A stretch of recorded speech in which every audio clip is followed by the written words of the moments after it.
वैसे आप सब आशा करता हूँ सभी ठीक होंगे, स्वस्थ होंगे, अच्छे से होंगे। दोस्तों आज आपको बताएंगे एक होल्डर, दो स्विच और एक सॉकेट का कनेक्शन। तो चलिए दोस्तों वीडियो स्टार्ट करते हैं। जैसा कि आप देख पा रहे हो, जो होल्डर के साथ स्विच है ये इसके साथ वर्क करेगा और जो सॉकेट के साथ स्विच है ये इस सॉकेट के साथ वर्क करेगा। तो इसकी वायरिंग आपको कैसे करनी है वो आपको बता देते हैं। तो दोस्तों सबसे पहले आपको क्या करना है कि वायर का टुकड़ा लेना है और जो होल्डर का एक पॉइंट है इसका नट का वो आपको लूज कर लेना है और वायर का एक सिरा आपको इसमें डाल देना है और नट को टाइट कर देना है। तो दोस्तों मैंने वायर को यहाँ पर टाइट कर दिया है और इस वायर को हम जो स्विच का ऊपर वाला पॉइंट है दोस्तों यहाँ पर हम इसे ज्वाइंट करेंगे। सिंपली दोस्तों इसका जो ये नट है इसे हम लूज करेंगे और इस वायर को स्विच के ऊपर वाले पॉइंट पर हम जोड़ देते हैं।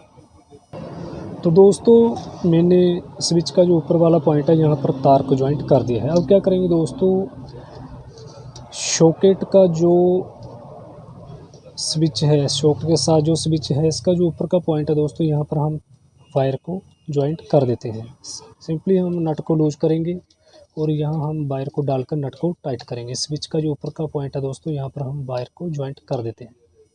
तो दोस्तों मैंने स्विच का जो ऊपर का पॉइंट है यहाँ पर हमने वायर को ज्वाइंट कर दिया है और इस सिरे को हम सॉकेट के इस वाले पॉइंट पर हम लगा देंगे। ठीक है दोस्तों, इस सॉकेट में दोस्तों एल और एन नहीं लिखा हुआ है, लेकिन ज़्यादातर सॉकेट जो होते हैं दोस्तों यहाँ पर एल लिखा होता है और यहाँ पर एन लिखा होता है। एन का मतलब न्यूट्रल की वायर और एल का मतलब फेस की वायर है। जैसे हमारा ये स्विच सॉकेट के साथ कनेक्शन करेंगे इसके साथ ही ये वर्क करेगा। अगर हम स्विच को ऑन करेंगे तो हमारी सॉकेट वर्क करेगी, अगर हम स्विच को ऑफ करेंगे तो हमारी सॉकेट वर्क नहीं करेगी। इसी तरह से दोस्तों जो स्विच का ऊपरी पॉइंट है यहाँ पर हमने वायर को लगा दिया। अब इस वायर को हम सॉकेट के इस पॉइंट पर हम लगा देंगे। सिंपली हम नट को लूज कर लेते हैं और वायर को यहाँ पर टाइट कर देते हैं। तो दोस्तों मैंने स्विच के ऊपर वाले पॉइंट से वायर उठाई और सॉकेट के इस पॉइंट पर हमने वायर लगा दी है।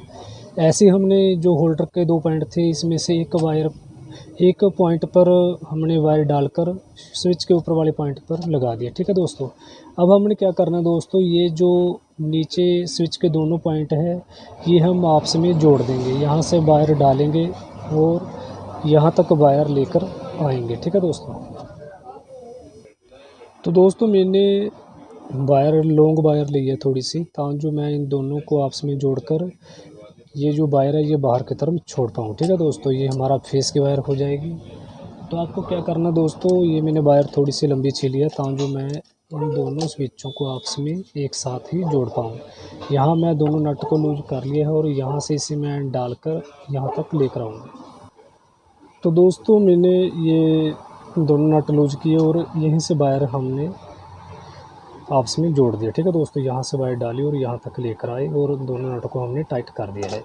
इन दोनों स्विच के जो निचले पॉइंट है दोस्तों यहाँ तक फेस पहुँच चुका है। ये जो वायर है ये हमने लंबी वायर ली थी, ये हम बोर्ड की बाहर तरफ छोड़ देंगे। ठीक है दोस्तों, अब क्या करेंगे दोस्तों, न्यूट्रल, जैसे कि हमारी जो दो वायर होते हैं, एक न्यूट्रल और एक फेस होता है किसी भी उपकरण को चलाने के लिए। ठीक है दोस्तों, फेस तो हमने नीचे लगा दिया है और इसकी एक वायर हमने छोड़ दिया और दूसरी वायर अब क्या करेंगे दोस्तों, जो सॉकेट का ये पॉइंट है यहाँ पर हम एक वायर लगाएंगे। यहाँ से उठाकर हम होल्डर के इस पॉइंट तक लेकर आएंगे, यहीं से हम वायर को बाहर की तरफ छोड़ देंगे। हमारा न्यूट्रल फेस कंप्लीट हो जाएगा। तो चलिए दोस्तों एक मैं वायर लेता हूँ, इस नट को लूज करूँगा, यहाँ पर ज्वाइंट कर देते हैं। तो दोस्तों इसके लिए मैंने ये वायर ले ली है। ठीक है दोस्तों, ये भी मैंने लंबी वायर लिया दोस्तों ताकि मैं यहाँ पर इसे ज्वाइंट करूँ और यहीं से उठाकर इसे मैं होल्डर का जो दूसरा पॉइंट बचा था यहाँ पर ज्वाइंट करता हुआ इसे मैं बाहर की तरफ छोड़ दूँगा।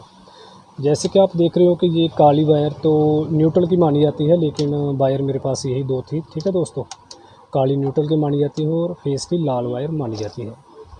तो हमने फेस की जगह ये लाल की जगह ये काली वायर यूज़ की है। ठीक है दोस्तों, ये हमारा फेस यहाँ से होते हुए बाहर की तरफ चला गया है। बाहर हम मेन सप्लाई से ये ज्वाइंट करेंगे और ये जो वाइट वायर है इसे हम न्यूट्रल बनाएंगे। सॉकेट का जो एक पॉइंट बचा था यहाँ पर हम ज्वाइंट करेंगे और यहीं से उठाकर हम होल्डर के इस पॉइंट तक इसे जोड़ देंगे। तो चलिए दोस्तों तो दोस्तों मैंने यहाँ पर इस पॉइंट पर वायर लगा दी है और जो ये सिरा है ये हम होल्डर के इस पॉइंट पर लगा देंगे। और एक वायर और है दोस्तों जो यहीं पर हम ज्वाइंट करेंगे और इसे बाहर की तरफ हम छोड़ देंगे। ये हमारा न्यूट्रल पॉइंट होगा, ठीक है दोस्तों। इसके लिए दोस्तों मैं क्या करूँगा, इसे आपस में जोड़कर यहीं पर इन दोनों तारों को ज्वाइंट कर देता हूँ। तो दोस्तों मैंने ये दोनों तारें आपस में जोड़ दी है। ये दोनों तारें मैं होल्डर के इस पॉइंट पर लगा दूंगा, ठीक है दोस्तों।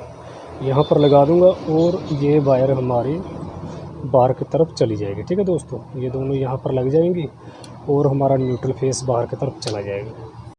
तो दोस्तों मैंने इन दोनों को यहाँ पर टाइट कर दिया है होल्डर के दूसरे पॉइंट पर, और जो ये वायर बची हुई थी ये बाहर हमने छोड़ दिया, ठीक है दोस्तों। एक ये काली वायर जो हमने फेस बनाई थी, वाइट वायर हमने न्यूट्रल बनाई थी, ये दोनों बाहर की तरफ आ चुके हैं, ठीक है दोस्तों।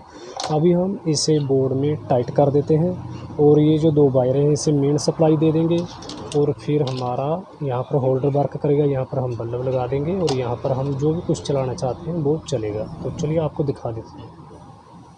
तो दोस्तों हमने बोर्ड को फिट कर दिया है। इन दोनों को हम मेन सप्लाई देंगे और आपको ये चलाकर दिखाते हैं। तो दोस्तों मैंने इन दोनों तारों को मेन सप्लाई दे दी है। अब हम इस होल्डर में बल्ब को लगाएंगे और आपको चलाकर दिखाते हैं। तो दोस्तों यहाँ पर हमने बल्ब लगा दिया है। स्विच को ऑन करेंगे तो हमारा जो बल्ब है वो वर्क करेगा। इसी तरीके से दोस्तों यही बल्ब हम यहाँ पर लगाएंगे। ये मैंने होल्डर लिया है और यहाँ पर हम ये लगाएंगे बल्ब और ये देखते हैं हमारा वर्क करता है या नहीं। ये वर्क करने लगा, ठीक है दोस्तों। इस तरीके से आप बोर्ड की वायरिंग बड़े ही आसान तरीके से कर सकते हो। आशा करता हूँ वीडियो आपके लिए काफ़ी हेल्पफुल रही होगी।